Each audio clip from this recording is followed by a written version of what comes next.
saya sepakat dengan apa yang dikatakan oleh Bapak Muhammad Muzakir, dosen Sosiologi Pendidikan Fakultas Ilmu Sosial dan Hukum Universitas Negeri Surabaya. Beliau mengatakan bahwasannya sosiologi itu merupakan ilmu yang berwajah radikal dan bermetode perjuangan. Ya, saya sepakat.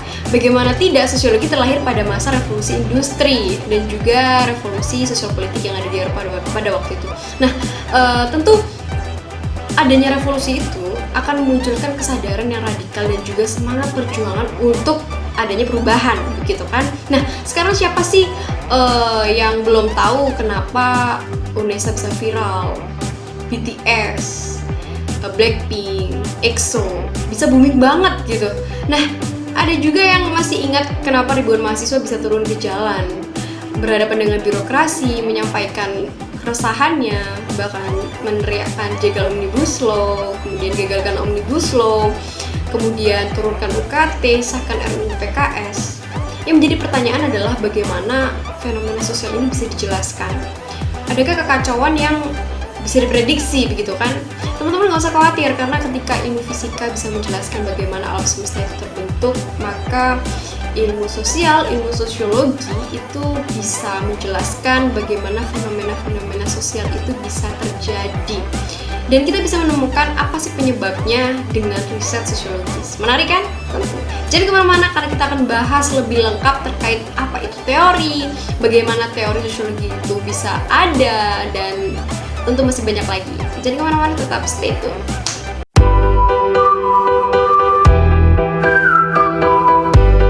Kemudian teori itu apa sih? Teori itu adalah suatu hipotesis yang teruji kebenarannya dengan melalui tahap-tahap tertentu.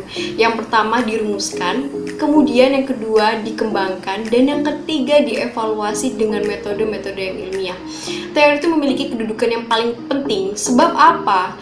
Tanpa ada teori, kita tidak akan bisa membuat instrumen penelitian. Ada teori, ada instrumen penelitian. Ada instrumen penelitian, pasti ada teori. Nah, instrumen penelitian itu merupakan bahan untuk melakukan pembahasan. Dan ketika ada pembahasan, kita bisa menarik kesimpulan. Yang artinya, teori memberikan kontribusi terhadap kesimpulan itu sendiri. Dan juga dalam penulisan ilmiah.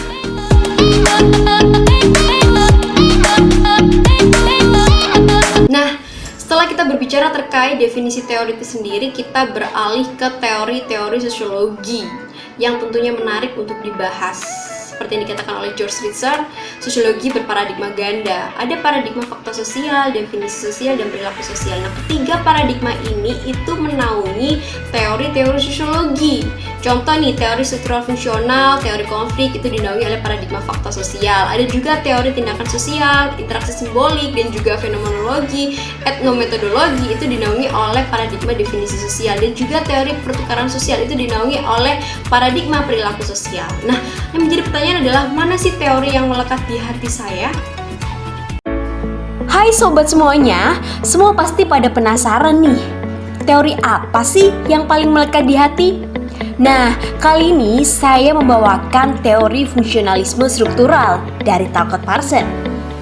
Teori sosiologi modern yang lahir pada masa modernisasi di dunia. Teori ini tumbuh di bawah mazhab positivisme, teori yang mempengaruhi kebijakan politik di Amerika. Teori fungsionalisme struktural mampu menjawab krisis ekonomi besar-besaran di Amerika ketika ekonomi liberal dipandang gagal. Teori ini mengembalikan fokus yang penting di dalam proses pembangunan ekonomi, yaitu negara. Bagaimana negara memiliki peran yang sangat kuat mengembalikan proses ekonomi. Posisi minus artinya kita masuk ke resesi. Sobat milenial, asumsi dasar teori fungsionalisme struktural dari Talcott Parsons, individu merupakan objek. Sama seperti yang disampaikan Emil Durkheim.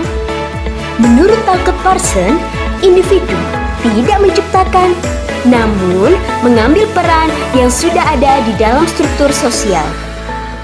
Masyarakat memiliki hubungan yang saling tergantung atau interdependency relation berdasarkan hubungan peranan tersebut. Individu menyepakati atau sepakat atas peranan yang ada. Individu saling melengkapi. Menurut Talcott Parsons, Masyarakat merupakan susunan yang harmoni. Segala tindakan dan perilaku didefinisikan oleh sistem. Oke, dalam teori fungsionalisme struktural Talcott Parsons mampu menjawab bagaimana sih proses harmoni dalam masyarakat itu dapat tercipta dengan teori AGIL. A-G-I-L. A adalah adaptations, G adalah goals, I adalah integration, dan L adalah latency. Nah, keempat komponen ini itu selalu ada dalam setiap sistem.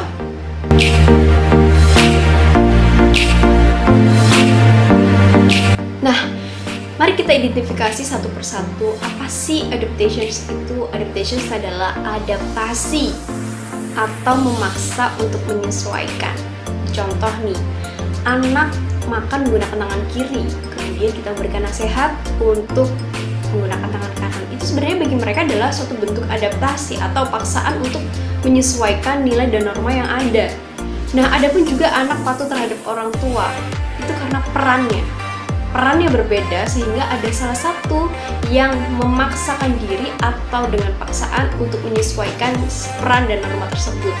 Dan bahkan peran, nilai, dan norma sosial adalah taken for granted. Kemudian ada goals. Goals adalah tujuan. Sistem memberikan kepastian kepada individu terhadap peran yang diambil. Kemudian ada integration.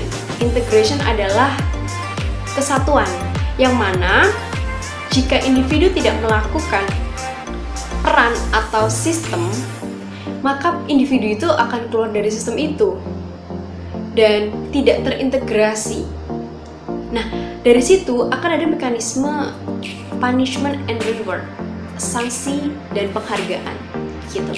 Kemudian ada latensi. Latensi adalah bagaimana individu itu saling ketergantungan, mempertahankan nilai dan norma yang sudah ada.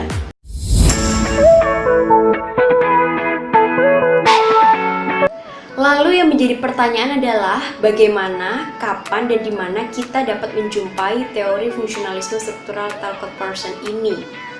In daily use, kita dapat menjumpai dalam keperluan manajemen organisasi, perkantoran, bahkan negara yang menciptakan suatu sistem. Pemimpin akan menciptakan sistem dapat dalam bentuk SOP, nilai dan norma, bahkan mekanisme yang regulatif. Seluruh anggota, bahkan pemimpin harus mengikuti sistem. Jika tidak, maka akan ada sanksi yang dikenakan.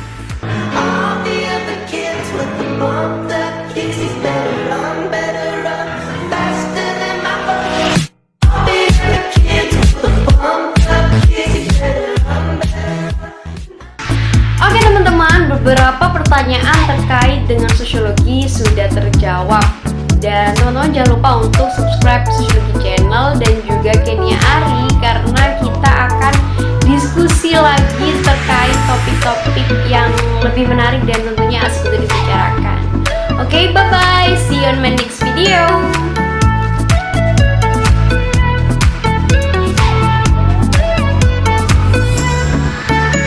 Halo teman-teman, ini temanku Kenia dari sosiologi yang sok sibuk banget. Ken, sosiologi itu apa sih? Kok kayaknya menarik?